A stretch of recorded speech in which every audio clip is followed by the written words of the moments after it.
Bonjour Kinshasa, bonjour RDC, bonjour Brazzaville, bonjour Paris, France, de partout où vous nous suivez. Ouais, c'est bien moi, votre présentatrice Naomi Ayous, et sur votre chaîne de référence Maël TV. Naye lisusu lelo liboso na bino pona komela bino basango ndeka kezalaka nde na yela bino masolo par laquelle soki likambo lekeli yo oboyaka bobaka non mia yus zono likambo ke non Maël TV nanu ba pesa nanu solution nanu na makambo ezoleka. Et voilà, je suis là. Avant de commencer, j'aimerais bien vous souhaiter mes vœux le meilleur, ouais, à tout le monde, à tous nos abonnés, vraiment à tous nos téléspectateurs. Bon, bazaka toujours branché à Kolanda Bisso.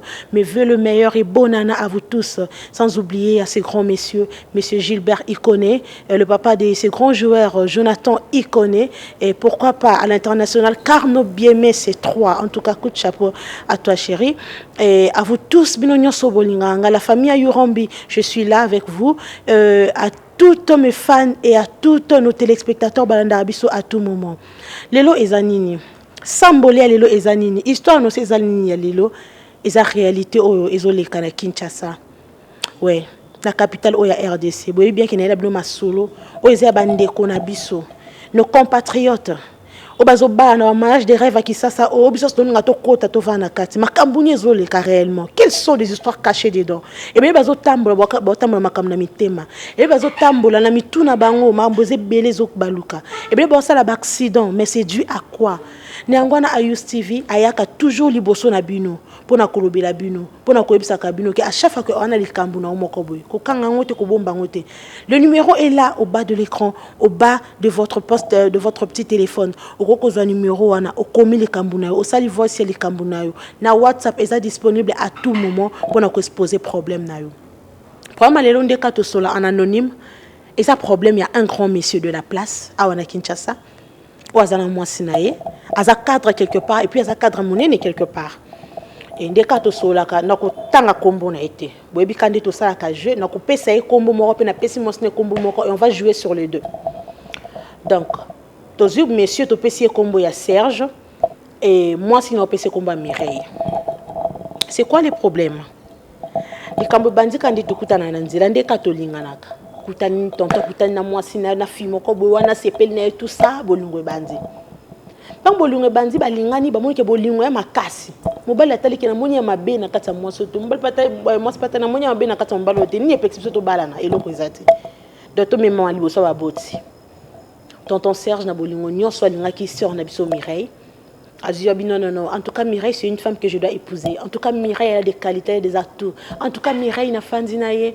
Na moni mai mabete ni yango ko empêcher ngana fiancé ana ba titre nso na ngo boy na poste mne na ngo na kata mboka o na ki ko fiancé et yakendaki yaki ko fiancé la sœur Mireille koma komi kuna pe asalma mo sinde basenga fiancé e ou mérité 1 mois 2 mois mbala moko apesi dot makambu tout ali bala ma chérie mes amours mariage de rêve moto yo kakako oh moi si nous arrivons à lelo rotala mutu bobi te yo ko azala capacité o sela ngelo ko tenga foka ka batoli ko basela nga makambo ça na biso Mireille wana zwa ki makambo mariage de rêve ya kafu na bisira minene oza na ville awa ya Kinshasa meto tanga kombo te poto sela bon publicité te mariage le kai kitoko mnyo so lia meli en tout cas mnyo so bi wi andimi ke mo so ke libala tango peleki batanyo sone eleki ba kompi na ndako vie de couple bandaraté vie de couple bandi bande ko tango vie de couple bandi e ko sala ke kolala kolamuka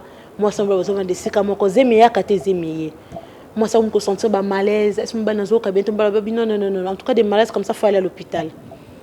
Moi c'est pas OK hôpital ba ya chérie il y a le résultat ici mobile atali résultat boza zemi mais non il sursaute de joie non moi ça comme na zemi en tout cas yo posa ki na ça qui bon choix na quoi vraiment la terre fertile et te kame tout tes côtes zemi mbala moko en tout cas tu as félicité d'ailleurs pour ça je te fais un cadeau j'achète une Jeep en tout cas c'était de la joie bazo vivre vraiment moko romantique o to ba réseau pesa pour ça d'ailleurs vendre bozo mona pe yango ya nga pe na zwaka esika modèle ma chérie bandi ko vanda ba tonton na biso bolanda ba tontine na biso na bike boza déjà ba téléphone na bino bo se connecter déjà na chaîne na Maël TV bozolanda sœur na biso Mireille akoma ki na zemi 1 mois 2 mois Obi kazemi liboso ba caprice nango ça me rabité papa.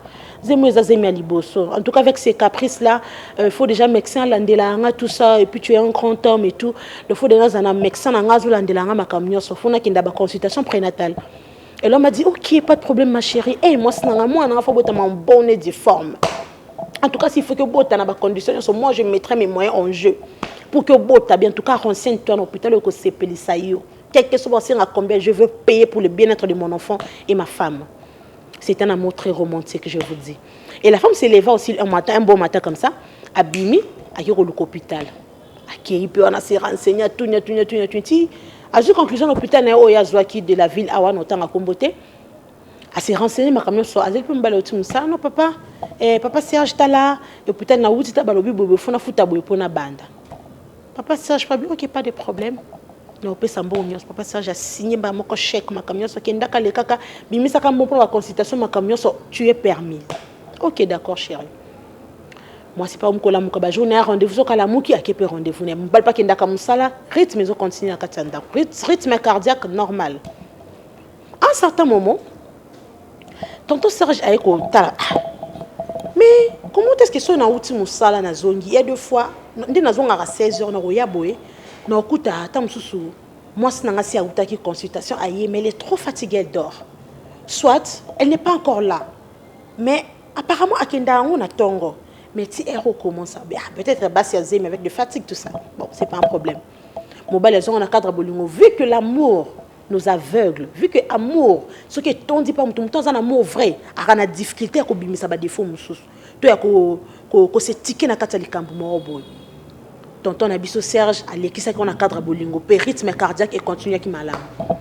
Quand on a la kolamuka, un bon matin, monsieur Serge est en en sursautant de joie, aïe, pas moi sinaïe, Mireille, viens.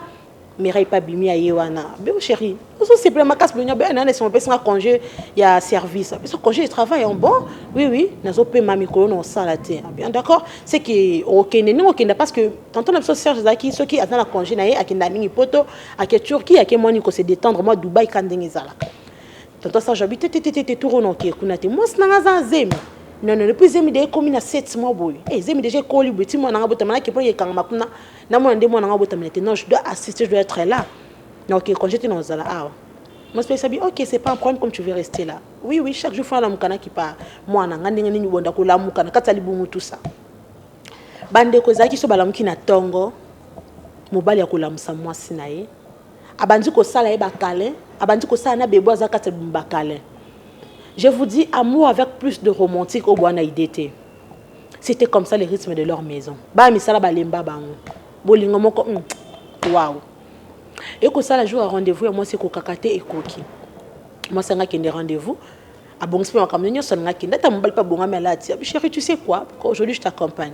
Tu m'accompagnes non ne prends pas cette peine chérie. Tu kala na yo kuna to kendaka kuna uyu moment ndina umi na kana zonga ka fatigué hein. Et c'est comme ça okuta ba te belé kuna msusu ba pousser ba réseau belé. Mon bal n'est pas trop romantique qu'il est tonton Serge alors non chérie s'il te plaît kokanga ba sentiment là je vais être là. Je vais t'accompagner, je vais marcher avec ma femme. On doit voir que c'est moi l'auteur de cette grossesse. Je dois être là.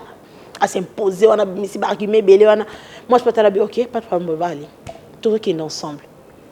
Bah, si mbaki ndia bomba na continuer à katamu tuka, bal pas konjo ti l'hôpital et oh, bakomi. Koko bakomi bandeko, à la grande surprise du monsieur, lorsqu'il est descendu du véhicule, Talibu, oh, mais moutazate, batbazé belé, oh chérie, tu vois, tu t'inquiétais pour rien. Le batbazé belé, tu n'as que tu es presque seul, là, dans la consultation, là, yo. Moi, cette alliée, elle est restée silencieuse sans rien dire. Mobile pas qui peut te bakoti na kati mobile ane c'est moi sinaye kalate moi sozo bota zem de comme munene makasi poser mais pe mutali bumu. Allonge kanet maman nga yubi kwelo. Tala kuna. Tala libumu. Et on a payé à combien? Comme bakoti basala camion de basala kana bo signaler médecin que la patiente azana zemi azoya tout ça. Ba signaler pe médecin ma camion. Ba l'excepté non madame pouvait entrer. Ba le patali heure ils a qui no ba 8h. OK, c'est bon. Moi c'est pas qu'à côté, moi pas vendre n'est pas qui met la réception. Moi distraction, moi télé, et puis quand peut-être comme ça qui to comme les aka moi réception, moi climatiseur, moi télé, ça on doit se détendre est-ce qu'on en a. Papa peut s'allonger moi mon qui dit que moi télé, moi ma lili on a climpé. Erbezoleka. Moi si banda kotaki. Papa moko atali Rolex na yebo. Mais déjà 11h30. Kalaté 12h, mais à côté depuis 8h, qu'est-ce qui se passe? Bon, je patiente encore un peu. Tonton Serge peut avoir dit caca. Attends là-bas, moi, infirmier, c'est comme si c'était leur pause. Quelque chose à grignoter, tout ça. Mais ça devient sérieux. Il y a ça quand on a 13h30, mais au 14h, il y a attends là-bas, s'est retrouvé seul dans la salle d'attente. Mais infirmier, on dirait qu'il y a bimi libanda. À télémi. Non. Mais il était entré par cette porte. Instant il s'allait bien. Na mona ki mwasi nanga à côté qui na porte. Na kende kuna na tuna na il y a aussi personne ici apparemment ba bimi ba ki oluka biloko kolia alors. Comment je peux faire? Avec au téléma, abandi ko se diriger vers la porte. Et on s'est dirigé vers la porte avec au comme le bossa porte au mwasi na kotaki à télémi. Esprit moi ébicier toquer porte. Esprit mususu non. Tindika porte. Esprit mususu toquer porte. Esprit mususu tindika porte. Non non. Les aboussés qui na tindika porte. Bande konanga tonton Serge na obete ya lisolo so bia telema mbinga mobali so pe atelemi bo papa biso maboko banki tête tenda ya kosa na biso mbinga mobali so si atelemi un homme bien musclé ce qu'on dit ba force na enyos a pousser porte par force pas porte fungwami bande ko balanzi desika mama na likambo na biso evandi.